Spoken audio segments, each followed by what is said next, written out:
You are listening to the Horse Radio Network, part of the Equine Network family.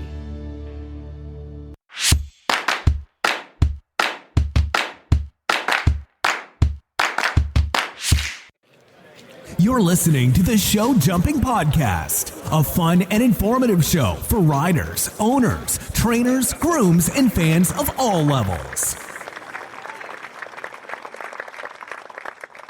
I'm Ashley Winch in Kansas City, Missouri. And I'm Christy McCormick in Saratoga Springs, New York. And you're listening to the Show Jumping Podcast, where we deliver at-home riding exercises to our listeners and chat with fellow horse enthusiasts about the world of show jumping.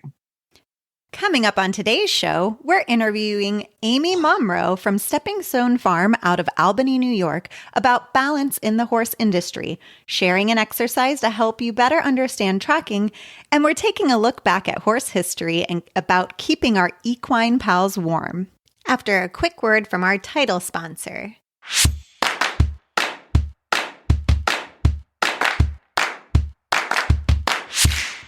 If you're a horse owner, you know horses are prone to ulcers. The issue is finding an over-the-counter supplement that works and is safe. That's where our sponsor, Relyne GI by Haggard, comes in. Relyne GI is a polysaccharide blend of high-weight hyaluronic acid, a natural substance found in the body that acts as a lubricant, and an immune-boosting beta-glucan. Plus, it's backed by a study conducted by renowned vets at Haggard. In the study, adult horses with gastric ulceration were administered a polysaccharide gel containing a blend of hyaluronan and schizophyllan for 30 days. 90% of the horses showed complete resolution or improvement in ulcerative areas, increased appetite, weight gain, and positive behavioral changes. Now that's results. Brought to you by our sponsor, Relyne GI by Haggard. To read the study conducted by Dr. Slovis and learn more about Relyne GI, visit www.resolvet.com. And remember to use code SJP Show Jumping Podcast at checkout for 10% off.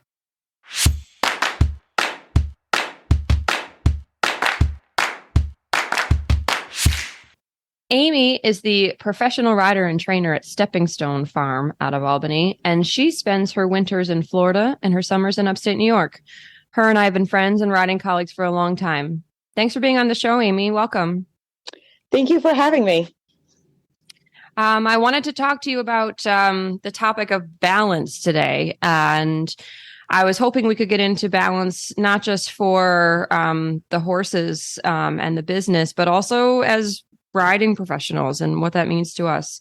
As far as the horses go, there are so many horse shows and so many classes to do at these shows.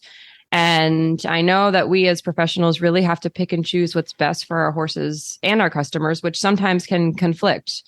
On the flip side, not every rider is going to spend their winters in Wellington, and they need to have some sense of progress when we don't have horse shows to look forward to for months at a time.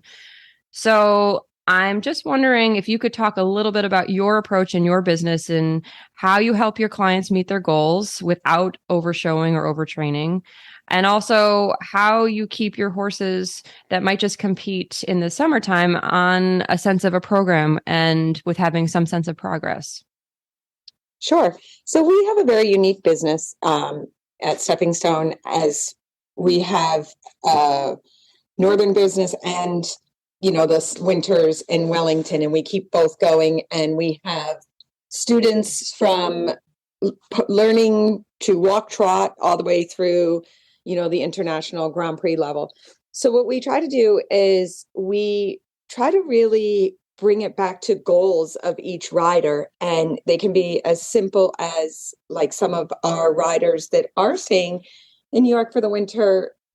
We do like monthly goals, and because they're not going to be showing till the springtime, and to keep them and the horses, fit and ready for when the show season does come. But some of those riders, even it could be something as simple as each month, like I'm going to learn to post and not look for my diagonal. And so that by the time I go to, maybe this rider might only show once in the summertime, and that's their goal. And so we try to keep people motivated, as well as the horses, with simple tasks and through the winter time, because it can be a little hard with the weather and that. So we try to make it a little bit more like monthly versus such a long forward goal ahead of them.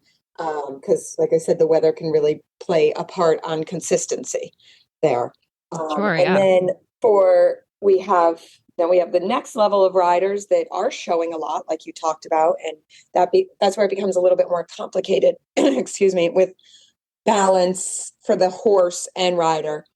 And again, we get where we try to individually work with each rider and horse and have their goals and a little bit work backwards from those goals. So a good instance is, a junior equitation rider that we have. She's going into her last year. And that is, I think, in our sport, one of the hardest divisions to balance. As far as, like you said, with the horse burnout or the rider burnout even. So we try to, one of her main goals is obviously Devon. And then in the summer, she has the Gladstone Cup and then indoors for next year, which we are just coming off of indoors. But we really work backwards from those goals and try to put a balance for the horse and rider so that they can have, weeks where we really train hard, and then they can have some moments of areas where it's not downtime, but a little bit of a downtime to refresh their bodies, refresh their minds so that they're peaking at the right moments. And it seems to work well if we can really, obviously there's outside unforeseen situations that happen sometimes, but for the most part, we try to work backwards from those goals to keep everybody on track and to keep everybody, and including the horse, fresh and ready for the competition for when it comes. And how do you handle new clients to the business where they're not so familiar as to what sort of boundaries we have to place on the horses' schedules? I know that it's so great to have a new client that's very eager to have their child or even themselves, jump right in with 2 feet. But sometimes we have to really work on how to space out the competition for the horses. And it's easy to forget that has to come first. How do you handle that with your customers? So we actually are, we come across this a lot, and we really try to, however that customer relates in their life to other things, we try to relate the horse to that a little bit, such as one of our customers that is doing this, and they're coming down to Wellington for their first winter. And they're like, well, we can come every weekend. And we said, well, that's great, but your horse can't compete every weekend.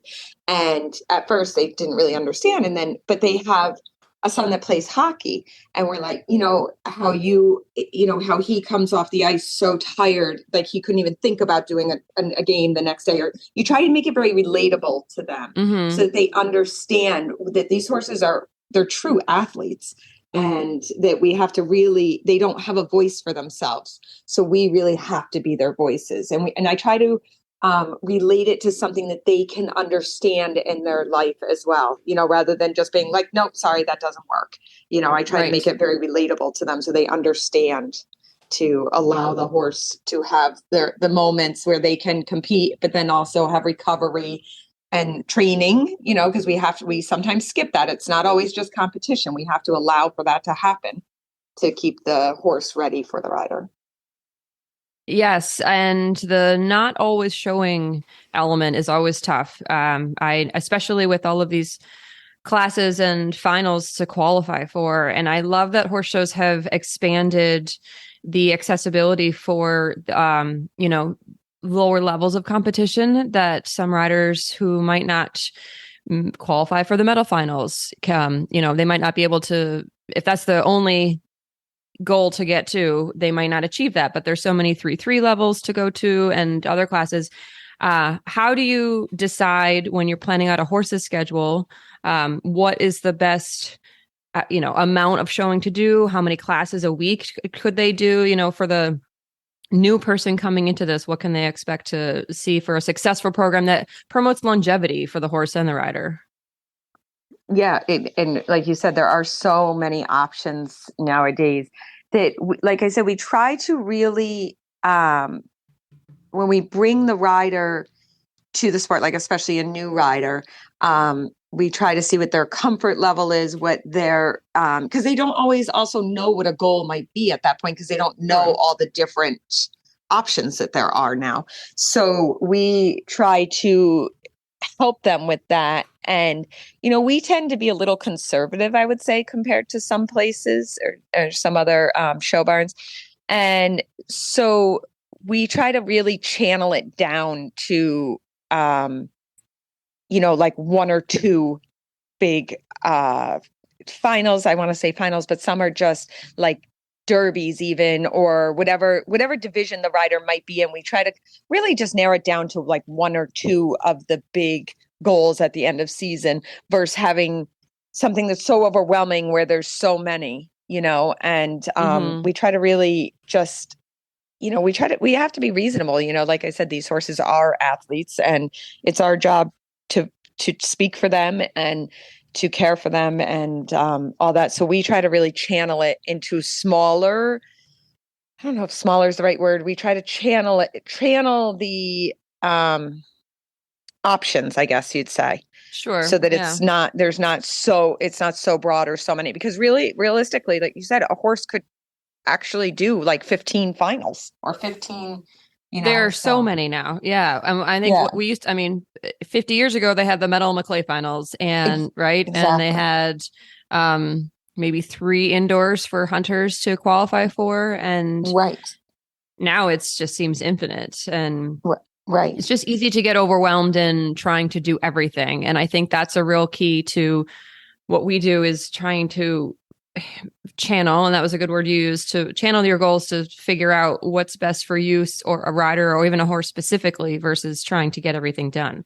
Exactly. And honestly, and sometimes it comes down to a financial decision, and that's fine, because we work with all types of riders, all types of backgrounds, all types of finances. Like we show from local shows to county fairs to the international level shows, and there's something to be learned at all of these levels. And there's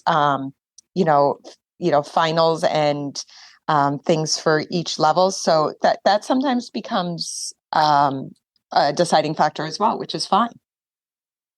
And it's so hard to ignore the fact that this is such a financially driven sport, that it's expensive as it is. And the more you can afford, really the more you can do. And so I think can be tough for some riders to watch others that, because one horse can't do everything, if you can afford multiple horses, and then you can do multiple finals, and you can have multiple goals on there. And can you talk just for a minute about how to make it still just as important for each rider, whether they have 1 horse or 10 horses, what they're working towards, and how to still keep that fun and motivating without getting distracted by the other, competitors who might have several horses to compete on? Yeah, of course. And we actually deal with this quite a bit in our business, because like I said, we do cater to all levels. And, what we try to do is make it for whatever level you're at, or like some of the riders that just show locally, or the county fairs, or whatever. We try to place just as much importance on that and fun to that as the riders that are getting to go and do, the A shows or whatever. And we also try to incorporate the riders that maybe can't financially afford that, but there's no reason they can't come and be a part of the team at those shows and learn from it and walk the courses with me and the other riders, and still be a part of the team, so that there's still full involvement. And their big show at the Tri-County versus being in Wellington is just as important to that rider and that horse at that time, and we try to deliver that to them, so that they understand that all parts of this, and you don't have to ride in the international level to have an importance in the sport, and to have fun, and to have goals, and to really feel a part of a team. And that's a whole nother topic, is what you can learn from the ground too. I mean, 100%. You and I have grown up taking care of our own horses, since we were little. And I think that's gotten a bit missed because there's so much to show in now. Even for the kids that do only have one horse, I think it's easy to, because our barns are so busy and we have so much to do. And even if you're trying to help different levels, it's time consuming to teach horsemanship from the ground, any sort of, just getting to know your horse from a groom's perspective. There's so many elements that can add to riding and add to you as a horse person that we miss, I think, sometimes, and don't really address that that's part of showing too. I agree. And that's where, again, we're a little bit of a different farm. We're a very family atmosphere. And so we encourage our riders, especially our young riders, to come help pack to the shows, to come help set up at the shows, to come on Saturday and Sundays and watch the grooms and help the grooms and, and do all these things. Because like you said, that was a big part of our growing up. And we try to still incorporate it when we can. Now, of course, when we're competing, we try to make it where the riders can be fully focused on the competition. So yes, it is very nice and very luxurious that they have groom situations and all that. And so that we can help them really be focused on their showing. But outside of the showing, we really try to involve them in any ways and, help load the trailer, unload the trailer. Even as we're setting up down here in Wellington, organize, simple things and what it really goes into doing these horse shows. Cause it's, sometimes they get there and everything's all set up and off we go, where there's so much behind the scenes. Do you see a difference in your students if they are participating in activities like that on the ground versus the ones that don't? I would say that we are quite fortunate that nearly, I think just about every one of ours does, but I do. And I think that the more comfortable they get with the participation, the more open they are with their mind for riding and the understanding that, you can practice so hard and you can work so hard, but you're still working with an animal at the end of the day. And some days, you think you have everything going right and maybe the animal's not having the best of day. And they start to understand it's not always just about winning. It's about, the process of the sport and all that. So I would say that, yes, I do think it makes a big difference when they can be a bit more involved in what is happening behind the scenes.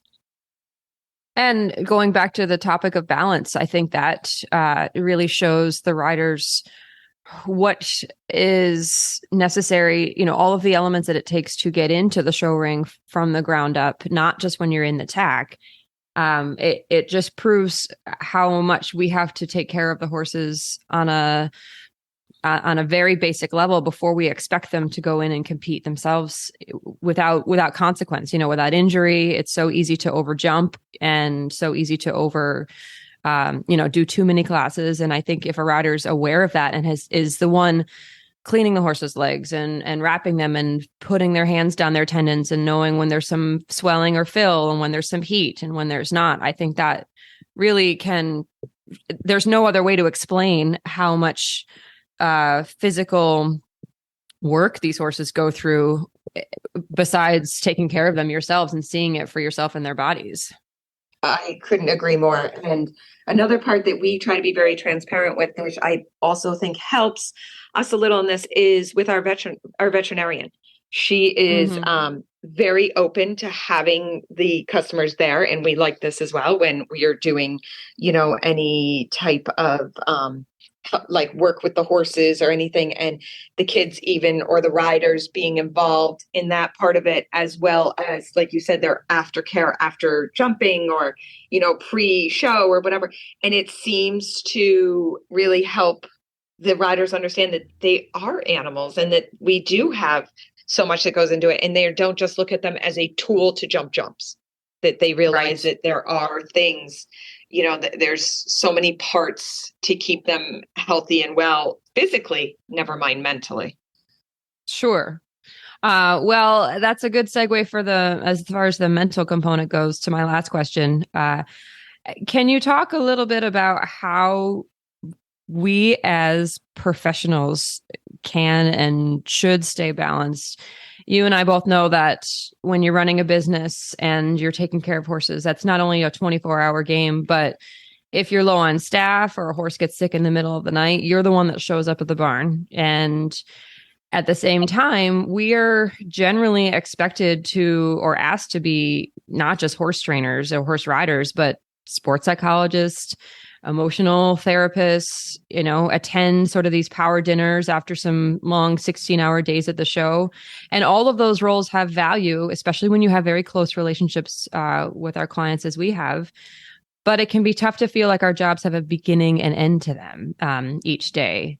And can you just talk a little bit about your experience of trying to balance being a working horse professional and maybe what we could give as advice to younger people who are trying to make a living doing this, but hopefully not killing themselves in the process? For sure. And this is something I feel like I have to better myself with every day. And I, look towards my friends. I look towards my family. I look towards older professionals for, guidance.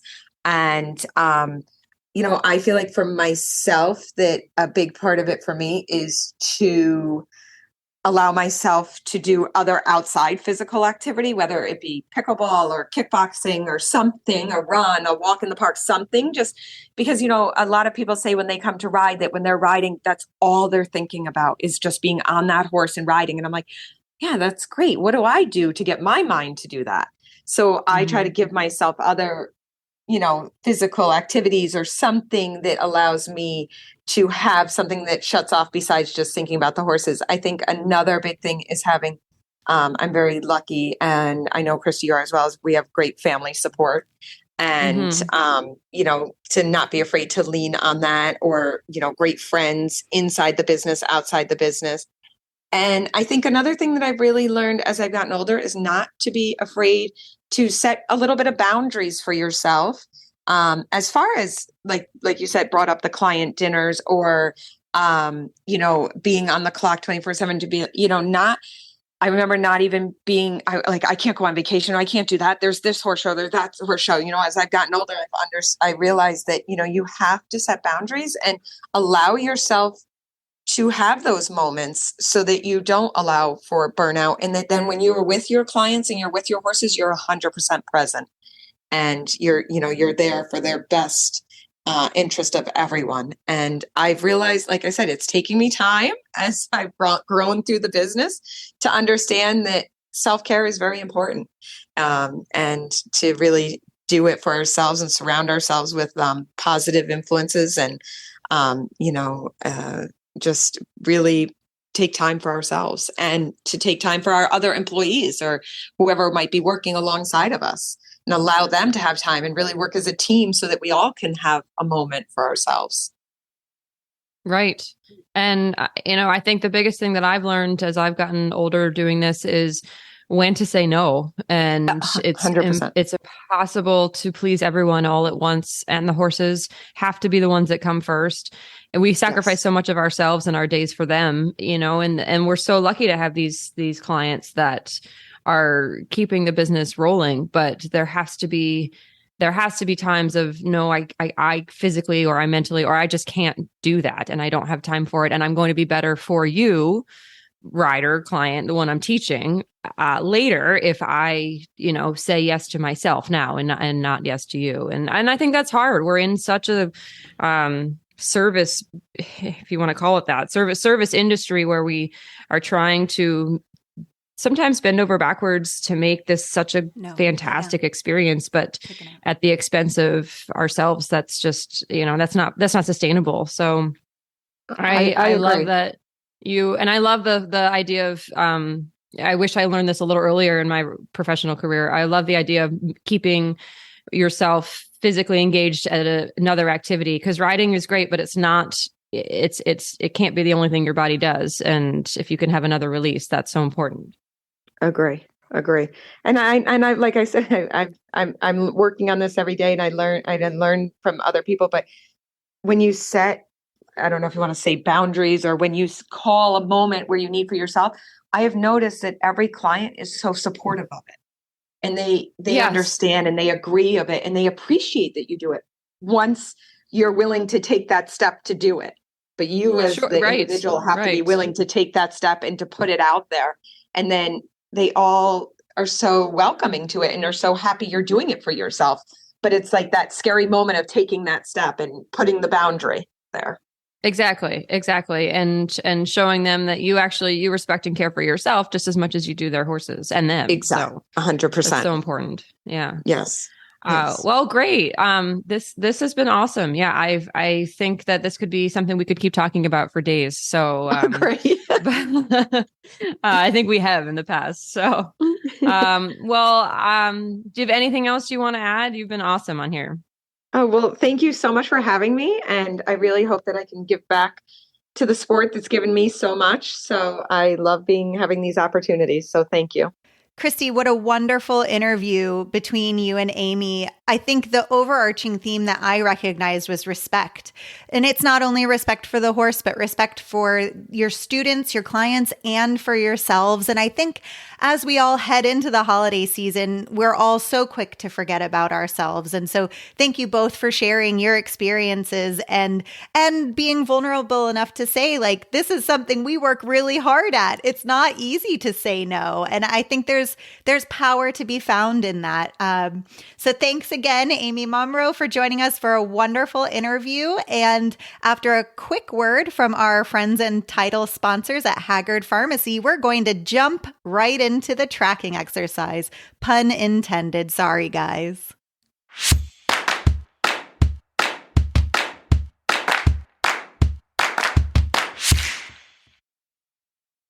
Horse owners know that ulcers are a common problem for their equine companions.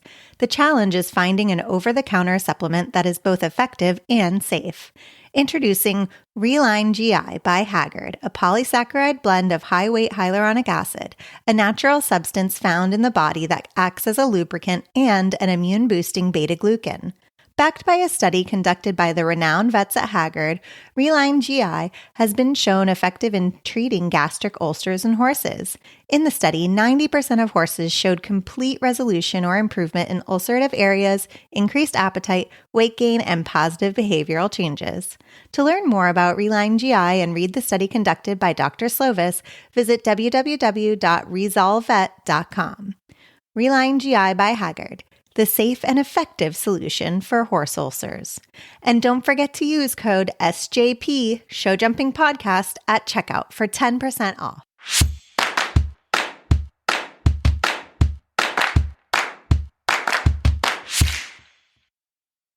Today's riding exercise is going to be about track, as Ashley mentioned we were jumping into. Last week we talked about pace and how important it is to dictate your distance. And the second element in helping find the correct distance or any distance at all is track. And by track, as riders, we all know that means where you're placing your horse in steering around the turn and where you're placing them on the way to the jump. Every horse has a tendency to pull one direction or another. And so it's really important to understand both sides of your horse laterally, as well as how to steer and go straight. And going straight seems very basic, but it can be sometimes the hardest thing to do. So in this exercise, you would like to have 3 poles available. And what you want to do is along one side of your ring, start with setting one pole exactly in the center, perpendicular from the rail, and then walk off the distance for 5 or 6 strides. Let's say 6 for this exercise today, in each direction for the other 2 poles, and set them on a 45-degree angle. So your 3 poles will be in a curve, and you can decide how much of a curve you'd like that to be depending on the size of your ring. You want to be able to access it both from the right lead all the way through 3 poles and the left lead. So once you set your 3 poles, those can eventually become jumps, but do this on the flat to begin and try to get them so that they're exactly the same distance, and a same distance from the 2 poles at each end, or the same distance from the center pole, as well as they're in the same curve along each side. Once you have your 3 poles set, start by trotting, or even at the walk to begin, but trot from both directions, all sorts of tracks that you could do between the 3 poles. So what you'll do is try to be right lead or tracking right, center, center, center. So that just means you'll be looking early in your turn, coming off the rail to the first one at a little bit of an angle. You're crossing each pole exactly in the center or perpendicular to the pole. So you'll trot over the first, center track to the second. So now you're along the rail, and then continue trotting over the third, and just get a sense of where that puts you in the ring and where your horse, even at the trot, tends to pull. Do this from both directions. Notice if there is a difference. Once you've finished trotting center, center over all 3 poles, change the track so that you'll be coming in from the first pole on a wider track. So you go past the center line and line up the first 2 poles. So what that means is you're making a more direct line between poles 1 and 2. And if you make a more direct line between poles 1 and 2, you will be pointed, if you're tracking to the left, you will be pointed slightly right over the center pole, which would put you on a wide track for the distance between poles 2 and 3. So again, if you go wider in your first turn, you're lining up poles 1 and 2. That puts you slightly to the right of pole 2, and that would put you on a wider curving track from poles 2 to 3. This sounds more complicated at the trot, but all you're doing is trying to emulate what you'll be doing at the canter later when we do set different stridings. The last track you want to do is to turn early to the first. So your track between pole 1 and pole 2 is on a wider angle. And then you're back pointed, again, if you're going left, you're pointed on the inside track or on the left side of pole 2 to be on one line from poles 2 and 3. So just get a sense of doing each of those tracks at the trot from both directions. Once you've accomplished putting your horse exactly where you want them at the trot, which the reason to do it at the trot is it's slower and easier, and your horse is a little bit easier to control. The next step in practicing your track is to do this at the canter. So you'll first be warming up your eye and cantering over just the middle pole by itself in a straight line. You can go around the 2 corner poles and just let your horse get to that working canter that we worked on last week, and find the distance where it's just nicely out of that working canter, or 8 miles an hour. Once you like that, start to add all 3 poles together and use that center, center, center track that we talked about at the trot, where you're just cantering exactly over the middle of each pole on a center track, curving as the poles are set, as if they were jumps. And that should be 6 strides to 6 strides evenly. Again, noticing if your horse is pulling in or pulling out. If they're wanting to pull in, use some inside leg and use some outside rein to make sure they're on that track and not making the distance shorter by cutting in. And also, if they're bulging, then you need some outside leg and both reins to bring them in so they don't make the line too long. After you've done 6 to 6, we're going to do 5 to 7. So in order to do 5 strides to 7 strides, instead of changing your speed, change your track. Stay out wider and turn a little late to the first pole, which would line up those 2 poles. And that would make the 5 easier. When you line them up, as opposed to putting them on the curve, that straight track is going to be your shortest distance. Again, this is about changing your track to adjust your distance as opposed to changing your pace. If you change your pace and your track, you're going to be totally off kilter. So you don't want to change both. You want to address this where you're keeping your horse in exactly that same 8 mile an hour rhythm, and you're asking them to turn late to the first to line it up and do 5 strides, and then holding that curving wide line to fit 7 strides into that distance between poles 2 and 3 without having to shorten their stride. Try to accomplish that in enough repetition that you feel like each pole just comes up as it would if you were doing 6 to 6, but you're doing the steering to change the distances. The third element is flip-flopping that. You're going to do 7 strides to 5 strides. So this time you'll turn early to pole 1.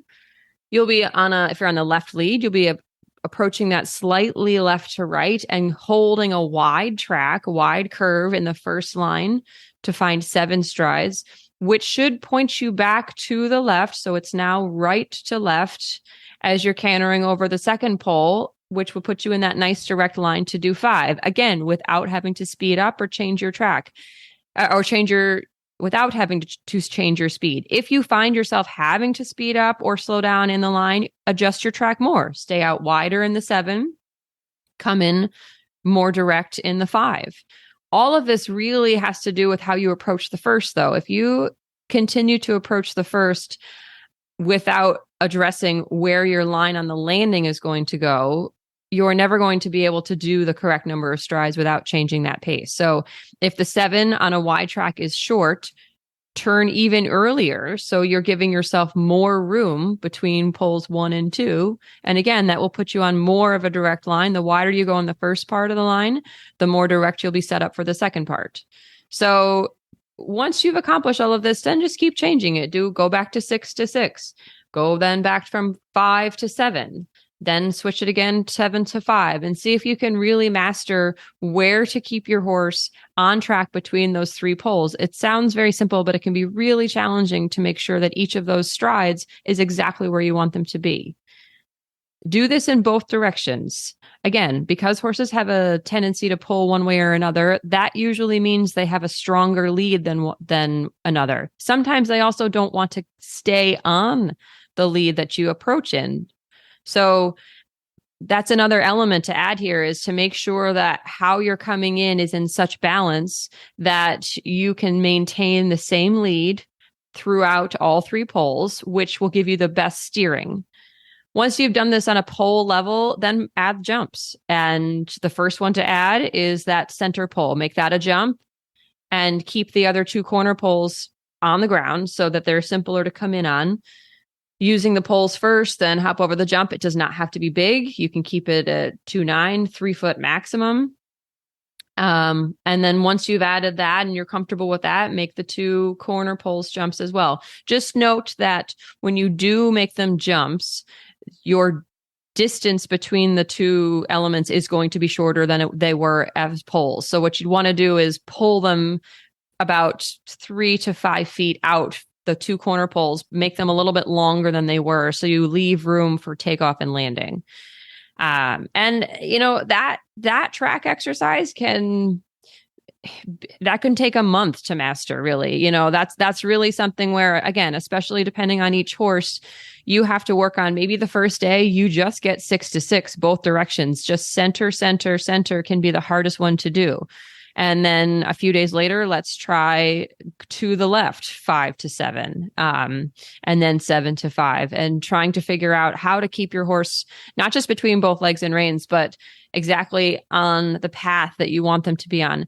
Another way to do this is to make sure that when you're setting these elements, you're going to walk off the distance 6 to 6, but then on foot, go and walk the track for 7 to 5, and then again 5 to 7, and see if you can at least put yourself in the path that you want before putting your horse on it. And you know, we all call it steering left to right, but it's not. There's the elements of using both legs, both reins, keeping your pace enough so that they don't slow down and make the lines longer, or speed up, make the lines shorter.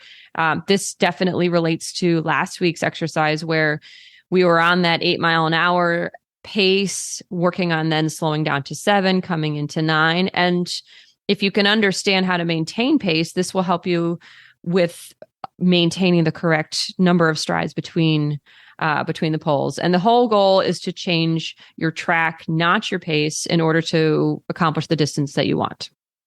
Christy, this exercise seems deceptively tricky. You know, it seems easy enough. Okay, I'm understanding how to follow the line, but there's so much to think about. As you said, rein, leg, shoulder, lead.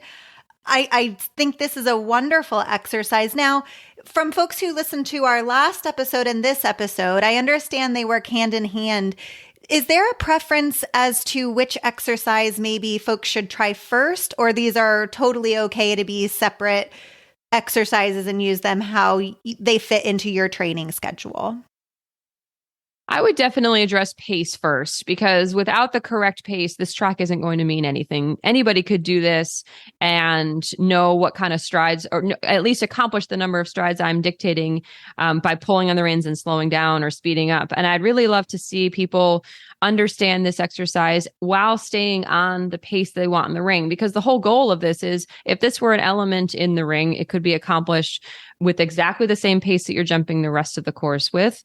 And the harder you make this exercise, the easier any variation of this will be in the ring. A lot of times we see bending lines in hunter classes, equitation classes, certainly jumper classes, and track is everything. If you are too direct, you could get to the second jump too close and too early and knock it down and have a pole. If you are too wide, then you're going to have a very long distance and an uncomfortable jump. So if you don't understand pace first, this won't make as much sense. So really, and you don't have to master pace. You just have to have an understanding of where your ideal pace is for this exercise. And then say, okay, I'm on the track I want, but I'm still getting there too soon. My horse must be going faster than I want. Okay, you're probably at 9 miles an hour in my definition. Let's slow that down and see if you can make the correct number of strides work with a little bit less pace, and vice versa if you're going too slow. So they do work hand in hand, but pace is the one to address first.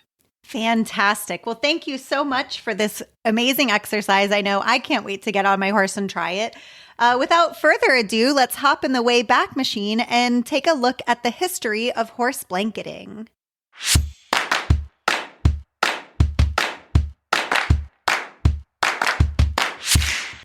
The history of horse blanketing is rich and varied, with its roots tracing back to ancient civilizations. Blanketing was initially used as a decorative accessory, with ornate designs showcasing the status of the horse and its owner, and also for function, as protection in battle. Over time, as horses became increasingly specialized for both sport and leisure, blanketing evolved with them into a functional tool to maintain equine health and performance. Today, horse blankets come in two main varieties, turnout and stable. Turnout blankets are designed for outdoor use, providing warmth and protection from the elements. Stable blankets, on the other hand, are intended for indoor use and offer comfort without waterproofing. Regardless of the type, proper fit is essential, ensuring your equine companion stays warm, comfortable, and free from chafing.